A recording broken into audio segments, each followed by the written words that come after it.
Belaunaldiz belaunaldi baztan-darron elikadura ona izateko iturri bikaina izan da. Izan ere, gaur egun gure baserriek eta landa inguruneak oraindik kalitate handiko elikagaiak ekoizten eta eraldatzen dituzte. Gogoan izan behar dugu, bertako produktuak ekoizteak eta jateak gure elikaduraren jabe egiten gaituela. Landa ingurunea, baserriak eta paisaia zaintzen laguntzen digula, eta gure nekazaritza, abeltzaintza, elikadura eta ekonomia jasangarriagoak egiten dituela. Zentzu horretan Baztango udalak sektore hori bizirik irauteak duen garrantzia defendatzen duenak baztandarrok jakinaren gainean egotea eta sensibilizatu nahi ditu bertako produktuak jatearen garrantziaren inguruan. Hori dela eta elikagaiok geure eguneroko elikaduraren parte izateko helburuarekin zerrian halako baztan proiektua martxan jarri du.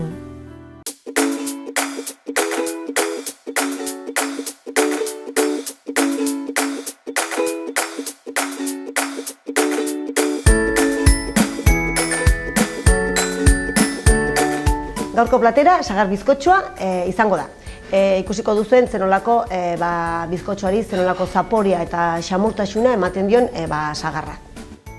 Elikadura eta nekazaritza erakundea FAOren arabera dieta jasangarriak giza baliabideen eta baliagai naturalen erabilera optimizatzen du. Puntekoan, sagar bizkotxo bat prestatu behar dugu, sasoi betean daude sagarrak eta hortarako beharko dugu gurina, laranjaren azala erabiliko dugu, 3 arroltze, irina, azukar hautsa, legamia, esnea eta gure 3 sagarrak. Orduan, hasiko gara. Gurina ongi nahasiko dugu.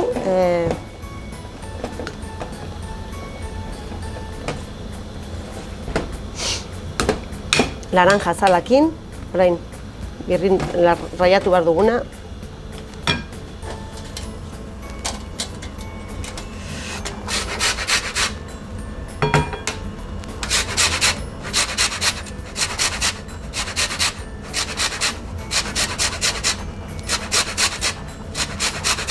Bakarri naranja kolorea duena, txuria ez dugu egingo.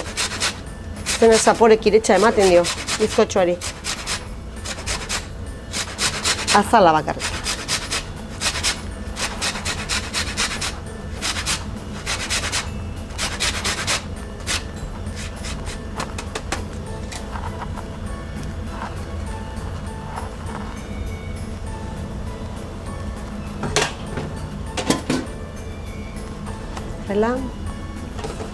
Nahasiko dugu ongi.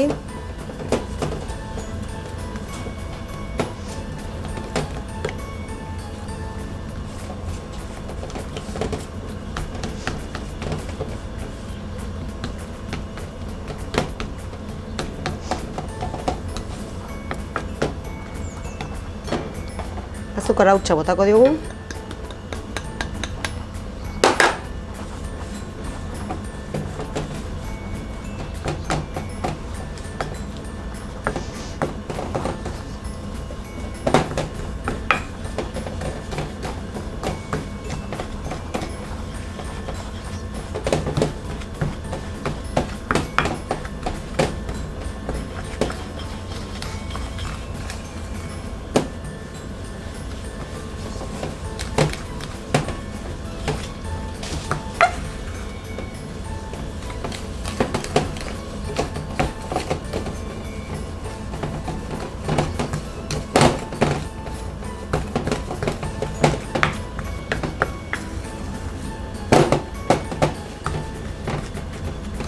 Eta orain banan-banaka arroltziak. Lehenik behin. Barkatu lehenik bat. Eta nahasi ongi.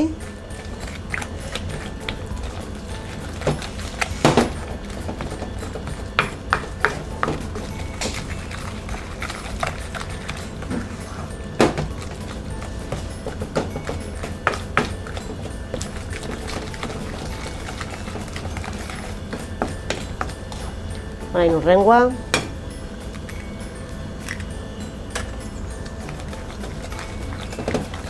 berriz landu.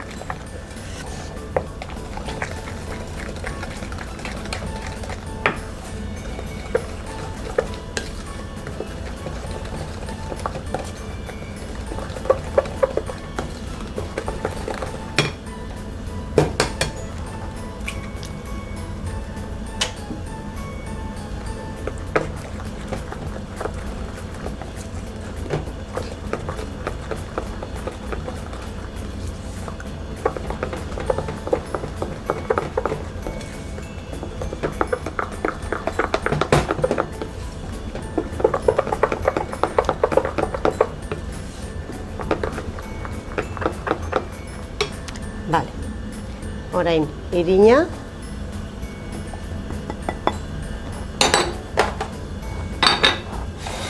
eta sobre bat legamia edo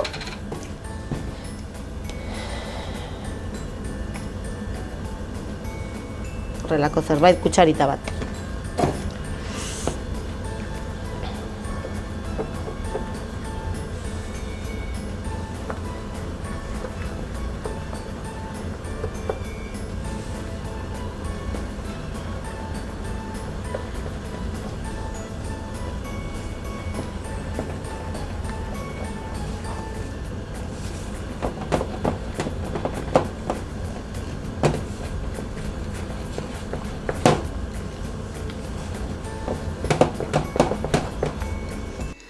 Sagarrak azido malikoa du.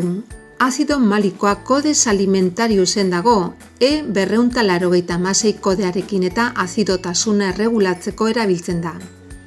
Baltzenekien hainbat pomo, pipidun frutak eta basasagar mota maiz aurkitzen direla mesolito ondarreko eta neolitoko aztarnategietan. Eta ondarrik esnea.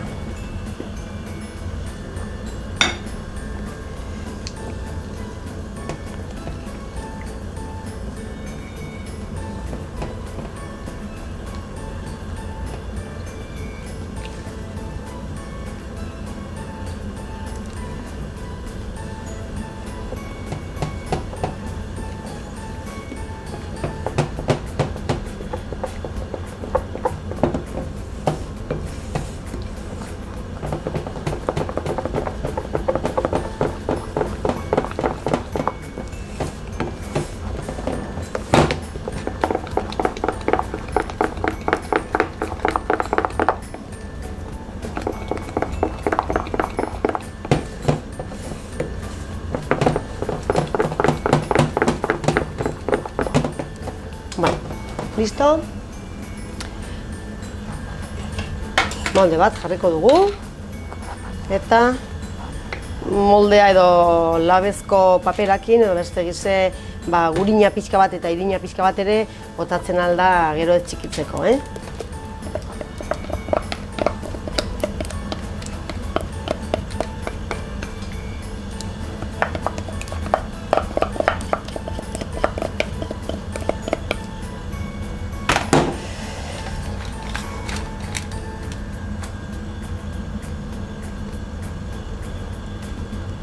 Horrela, eta orain gure sagarrak.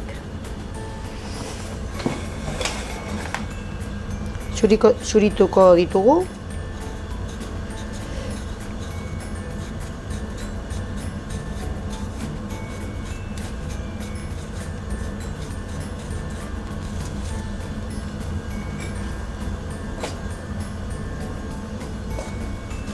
Lau zati egingo ditugu. Bihotza barnekoa kendu, eta orain zatituko dugu horrela, modu honetan, eta horrela jarriko dugu.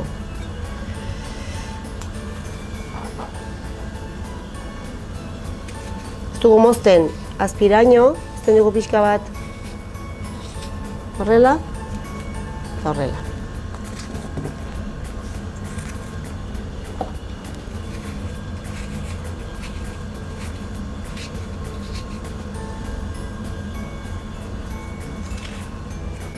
Horrela jarrite sagarrak nabariago dira, gero gure bizkotxoan, Ikusiko dugu aber suerte izaten dugun eta gelditzen diren hola pixka bat gainean. Orain labean sartuko dugu.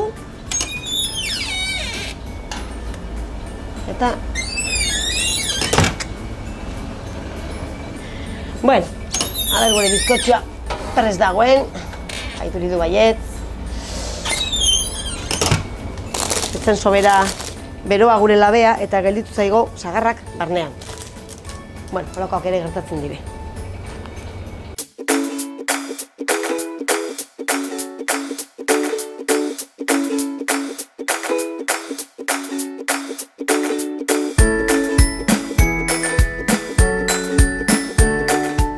Hemen duzue sagar bizkotxoa. Ikusten duzuen bezala, mokadu gozoa, arroa eta edozein momenturako. Hau da, gozaltzeko, merendatzeko, afaltzeko, postretarako, edozein momentuan hartzeko zati bat. Zatitutako sagarrezko bizkotxoa osagaiak: 185 gramo gurin laranja baten birrindua, 150 gramo azukre hauts, 3 arrautza, 225 gramo irin, zorro bat legami, 80 mililitro esne, 3 sagar.